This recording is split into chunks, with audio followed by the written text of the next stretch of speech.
नमस्कार। इन खबर में आपका स्वागत है। राम मंदिर के इतिहास में आज की तारीख भी जुड़ गई। राम मंदिर का इतिहास यूं तो आज़ादी से पहले और आज़ादी के बाद दो दौर में बंटता है। झगड़ा काफ़ी पुराना है, लेकिन अभी हम इस एपिसोड में बात करेंगे 3 दशक के राम मंदिर संघर्ष की वो पूरी कहानी और किस तरीके से मंडल के जवाब में कमंडल का आंदोलन शुरू हुआ था और आज वो ऐसे बिंदु पे आ पहुंचा है, ऐसे मोड़ पे आ पहुंचा है जब पूरी राजनीतिक फिजा उसने बदल करके रख दी है। 7 अगस्त 1990 को मंडल कमीशन की रिपोर्ट लागू हुई थी। बीपी सिंह प्रधानमंत्री थे और पूरे देश में हंगामा हो गया था। न जाने कितने नौजवानों ने जान दे दी थी। इसके बाद देश की फिजा बदलने लगी थी। बीजेपी और आरएसएस के सामने बहुत बड़ा सवाल पैदा हो गया था कि कैसे इस फिजा को अपने फेवर में मोड़ा जाए।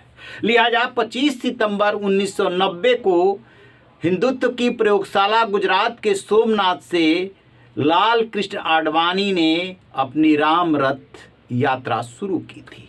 उस समय गुजरात के बीजेपी के संगठन मंत्री नरेंद्र मोदी बने थे, उसके संयोजक और आप कह सकते हैं कि सारथी। ये यात्रा वो लेकर के चले, बिहार तक आए। 23 अक्टूबर 1990 को तब लालू प्रसाद यादव बिहार के मुख्यमंत्री हुआ करते थे। उन्होंने लाल कृष्ण आडवाणी को गिरफ्तार करा लिया। लालू प्रसाद यादव और मुलायम सिंह यादव में इस बात की होड़ थी कि कौन लाल कृष्ण आडवाणी को गिरफ्तार करेगा ताकि उसके सिर सेहरा बंधेगा कि इन्होंने राम रथ को रोका था। लालू यादव इसमें आगे निकले। उन्होंने बिहार से रथ को आगे ही नहीं बढ़ने दिया। मुलायम सिंह यादव देखते रह गए थे। ये वही दौर है जब पिछड़े नेता आगे बढ़े थे, मुख्यमंत्री बने थे और राष्ट्रीय राजनीति के पटल पर छा गए थे। इसके बाद कहानी आगे बढ़ती है। 89 के बाद 89 में चुनाव होता है। बीपी सिंह प्रधानमंत्री बनते हैं। फिर 2 साल बाद उत्तर प्रदेश में विधानसभा का चुनाव होता है। 91 जुलाई 1991 में कल्याण सिंह मुख्यमंत्री बनते हैं। मुलायम सिंह यादव मुख्यमंत्री रहते हुए कार सेवकों पे गोली चलवा चुके थे, जिसको लेकर के बीजेपी जितना इस आंदोलन को तूल दे सकती थी दे चुकी थी और फिजा बदलने लगी थी। कल्याण सिंह मुख्यमंत्री उसी फिजा बदलने की बदौलत बने थे।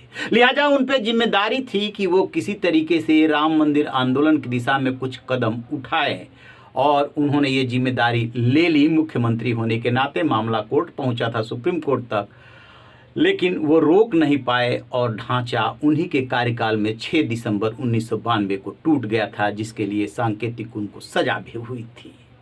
लेकिन यहीं से बीजेपी की राजनीति को और धार मिली। 1990 के राम रथ आंदोलन या राम रथ और कल्याण सिंह का सत्ता में आना और उस ढांचे का टूटना।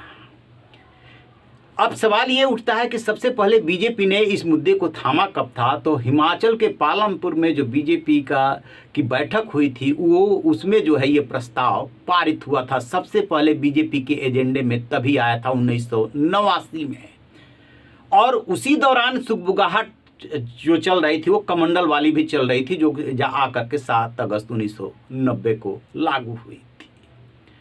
तो जब बीजेपी ने अपने एजेंडे में शामिल कर लिया, उसके पहले विहिप जैसे ऑर्गेनाइजेशन इसको लेकर के आंदोलन चलाते रहे थे। फिर क्या होता है कि 92 से जब ये ढांचा टूटा तो न सिर्फ उत्तर प्रदेश की सरकार बल्कि 4 राज्यों की बीजेपी सरकार बर्खास्त कर दी गई थी। सवाल उठे थे कि यदि उत्तर प्रदेश सरकार की गलती है, उसने आश्वासन देने के बावजूद ढांचा का टूटना नहीं रोक पाई, तो फिर 3 राज्यों की सरकार क्यों बर्खास्त की जा रही है। लेकिन ऐसा हुआ।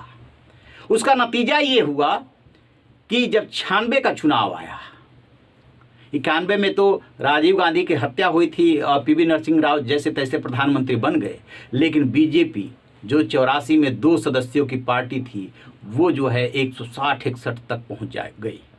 13 दिन के अटल बिहारी वाजपेयी की सरकार बनती है। उसके बाद वो बहुमत साबित नहीं कर पाते हैं, देवगौड़ा प्रधानमंत्री बनते हैं। जैसे तैसे उन्होंने 1-1.5 साल निकाला और फिर जो है 1998 का चुनाव हुआ।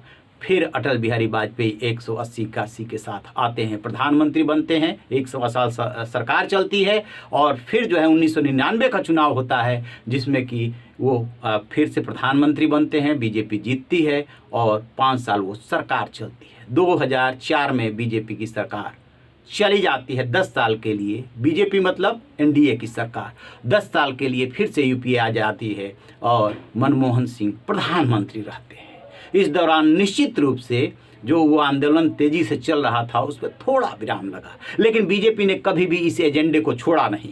वो बहुत अच्छी तरह से जानती थी कि कैसे उसकी राजनीति को धार मिल सकती है, कैसे उसका वोट बैंक मजबूत हो सकता है। हालांकि बीजेपी ने बार बार यही कहा कि राम मंदिर का सवाल उसके लिए वोट बैंक का सवाल नहीं है, आस्था का सवाल है। लेकिन कांग्रेस और विपक्षी दल हमेशा यही कहते रहे कि बीजेपी मंदिर की बात करेगी लेकिन तारीख नहीं बताएगी। बार बार ये कांग्रेस के नेताओं ने सवाल पूछा। इसके बाद 2014 आता है। 2004 और 9 के चुनाव में बीजेपी हारी। नरेंद्र मोदी उसी गुजरात की जो प्रयोगशाला है वहां से निकल करके आते हैं दिल्ली, उनके नेतृत्व में चुनाव होता है, बीजेपी जीत जाती है। और फिर जब 2019 का चुनाव होने को था, 2019 का चुनाव हुआ, मई में सरकार बन गई और उसके तत्काल बाद अब इसको जो है और आगे बढ़ाया जाता है और फैसला आता है 9 नवंबर 2019 को, यानी कि दूसरी बार सत्ता में आने के बाद। सुप्रीम कोर्ट ने सारी बाधाओं को दूर कर दिया। सभी जजों ने आपसी सहमति बना करके फैसला दे दिया। कहा गया कि मस्जिद के लिए अलग जगह दे दी जाए और उसके साथ ही ट्रस्ट बनता है और मंदिर बनने का काम शुरू हो जाता है। 2020 के कोरोना काल में प्रधानमंत्री नरेंद्र मोदी खुद जो है जाते हैं भूमि पूजन करने के लिए। कहा यह जाता है कि जब लाल कृष्ण आडवाणी का रथ लेकर के वो चल रहे थे, उसी समय उन्होंने संकल्प लिया था कि अब मैं रामलला के दरबार में तभी आऊंगा जबकि मंदिर बनाने का संकल्प पूरा होगा।